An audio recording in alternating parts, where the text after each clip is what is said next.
Muy buenos días, muchachos.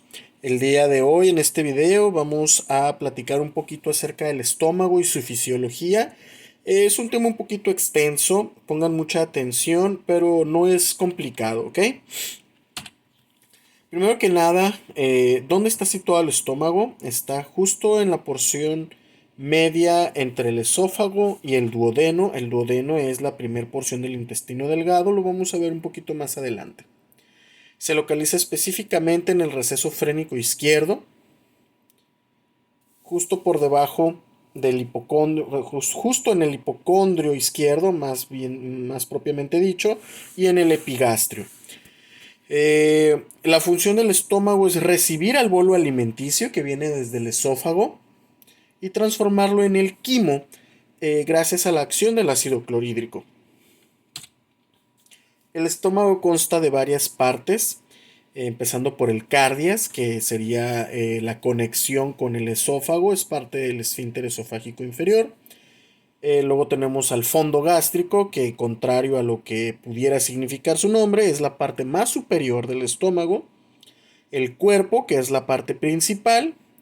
Y el antro pilórico y el píloro como tal, que es un esfínter anatómico, el cual regula el vaciamiento gástrico hacia el intestino. El cardias, repito, es la porción que rodea al esfínter esofágico inferior. Se encuentra a nivel de la vértebra torácica 1 y posterior al sexto cartílago costal izquierdo. En esta sección, el epitelio que recubre el interior del tubo digestivo se transforma de un epitelio escamoso a un epitelio cilíndrico. Esto es muy importante, ¿por qué? Porque el epitelio cilíndrico es capaz de tolerar la acidez del estómago, del ácido clorhídrico. El fondo, también conocido como fundus o fornix, es la parte del estómago por encima de la línea horizontal que une o que va desde la unión gastroesofágica a la curvatura mayor, a donde inicia. Es decir, donde inicia la curvatura mayor es el límite del fondo y la escotadura del esfínter esofágico inferior o la escotadura del cardias es el límite del fondo, es la parte más superior del estómago. Estrictamente hablando, carece de un límite anatómico apreciable a simple vista, al igual que carece de un límite histológico. El tipo de epitelio en el fondo del estómago y en el cuerpo del estómago es prácticamente el mismo. La función del fondo, vaya, es la de recibir el fondo alimenticio como tal. Una vez que sucede la deglución y este llega al estómago, a donde llega es al fondo, no cae directamente en el cuerpo. Esto se logra gracias a varias fibras musculares que tenemos en el estómago que más adelante vamos a ver. En el cuerpo, vaya, pues es tres cuartas partes del estómago, es la porción principal. La importancia del cuerpo es que es donde se produce la mayor cantidad de ácido clorhídrico. El ácido clorhídrico pues es el principal medio digestivo para los alimentos. Para esto, el estómago, gracias a sus fibras musculares, realiza un movimiento concéntrico de los alimentos, es decir, les está dando vueltas dentro del cuerpo del estómago para que se bañen en el ácido clorhídrico una y otra y otra y otra vez hasta que queden degradados o descompuestos lo más posible. Antes de ver el píloro, ocupamos conocer las capas del estómago, para que entiendan lo que les estoy diciendo. Al igual que el esófago, el estómago, yendo desde afuera hacia adentro, vamos a tener una capa serosa. La capa serosa está formada por el peritoneo, que recubre a la mayoría de los órganos viscerales, y luego tenemos una capa muscular.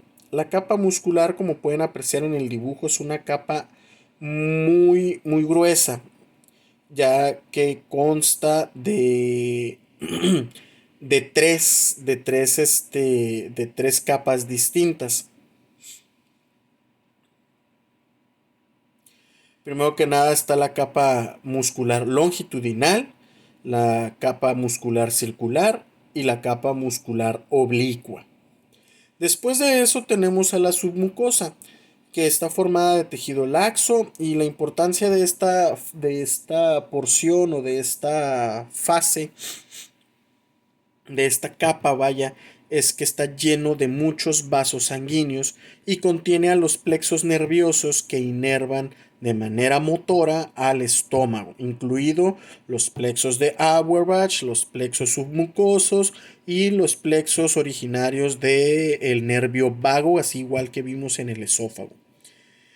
Y finalmente está la mucosa, que es donde vamos a tener una gran cantidad de glándulas que son las que se encargan de secretar el ácido clorhídrico y producir, vaya, como coloquialmente se conocen, a los jugos gástricos.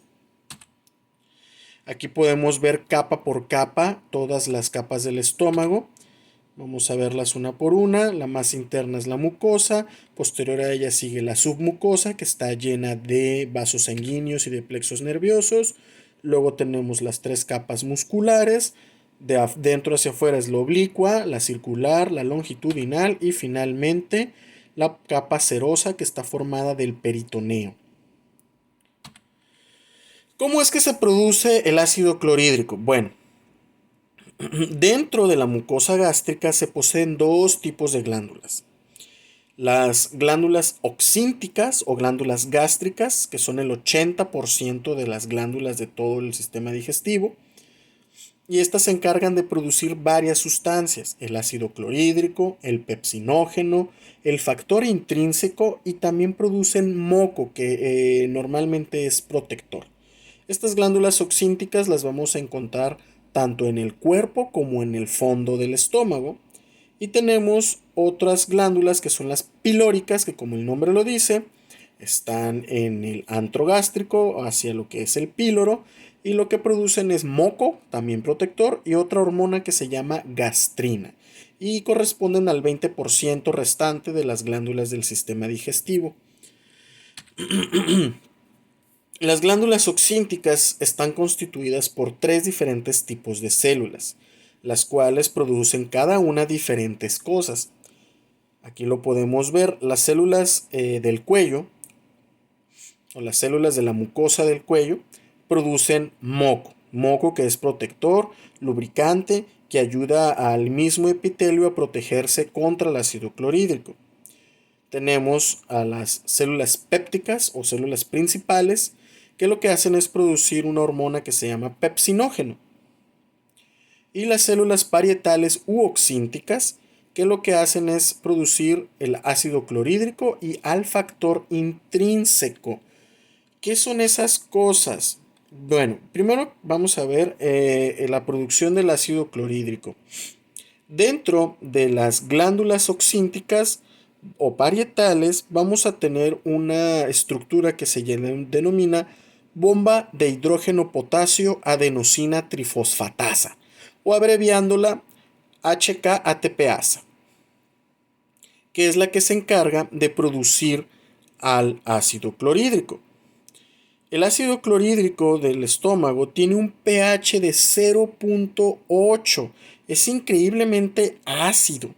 Es tan ácido que para estar produciéndolo y para estarse protegiendo contra la misma acidez del ácido, se requieren de hasta 1500 calorías de energía para producir un solo litro de jugo gástrico. Para que se den una idea, la concentración de hidrógeno que hay en el ácido clorhídrico es 3 millones de veces mayor que la concentración de hidrógeno que habría, por ejemplo, en la sangre periférica normal. En este diagrama podemos ver que hay varias hormonas que ayudan a la producción del ácido clorhídrico, como son la gastrina, la acetilcolina y la misma histamina. Los medicamentos como la ranitidina actúan a nivel de la histamina, de los receptores H2, inhiben la producción de la histamina, para que la acidez del estómago disminuya. Así como hay medicamentos que atacan directamente a la histamina, hay medicamentos que atacan a la gastrina y a la acetilcolina. Sin embargo, no son tan eficaces y mejor se optó entonces por empezar a utilizar medicamentos como el omeprazol, que son los inhibidores de la bomba de protones. Eso quiere decir que actúan directamente a nivel de la bomba HK-ATPasa para evitar que los hidrógenos sean transportados hacia el líquido del estómago, hacia el líquido de los jugos gástricos, para evitar que se acidifique. Las otras sustancias que estábamos viendo anteriormente, el pepsinógeno. Lo que hace el pepsinógeno es, una vez que entra en contacto con el ácido clorhídrico del estómago, se transforma en una enzima que se llama pepsina. Y la pepsina es una enzima proteolítica, es la principal enzima degradadora de proteínas. Y el factor intrínseco es una sustancia que es necesaria para la absorción, sobre todo de la vitamina B12, pero en general de todo el complejo B. Muy bien. Entonces, la función principal del cuerpo o del estómago en general, como dije hace ratito, es la recepción del bolo alimenticio para, a través de la acción del jugo gástrico del ácido clorhídrico, este se transforme en el quimo. Y el quimo va a estar saliendo poco a poco del estómago a través del antro pilórico. El antro pilórico es una estructura que tiene una forma de embudo y lo que hace es poco a poco ir sacando el quimo hacia el duodeno. Repito, el píloro es un esfínter anatómico funcional, no es un esfínter fisiológico como el esfínter esofágico inferior. En el caso del píloro sí existe una estructura como tal que funciona como válvula y que se está abriendo y cerrando de manera rítmica para estar sacando o estar vaciando poco a poco el estómago. ¿Cómo es que lo logra? Bueno, les dije en la clase anterior, en el video anterior, que todo lo que es el tubo digestivo, el esófago, el estómago, el intestino delgado, el intestino grueso, todos tienen un movimiento que se llama peristalsis. El tipo de peristalsis del estómago y del píloro es un tipo de contracción propulsiva para que se vaya comunicando poco a poco el estómago con el duodeno para que así pueda salir el quimo. Como pueden ver en el dibujo o en el diagrama, las contracciones propulsivas lo que hacen es formar una estructura como tipo de bolitas de chorizo y se vaya transportando el quimo de bolita en bolita hasta que salga del estómago. Y por el día de hoy va a ser todo, muchachos. En la siguiente clase, en el siguiente video, vamos a ver el resto del sistema digestivo, que es el intestino delgado y el intestino grueso. Dudas, preguntas, las resolvemos a través del grupo de WhatsApp y en el mismo foro del grupo de Classroom. Bye.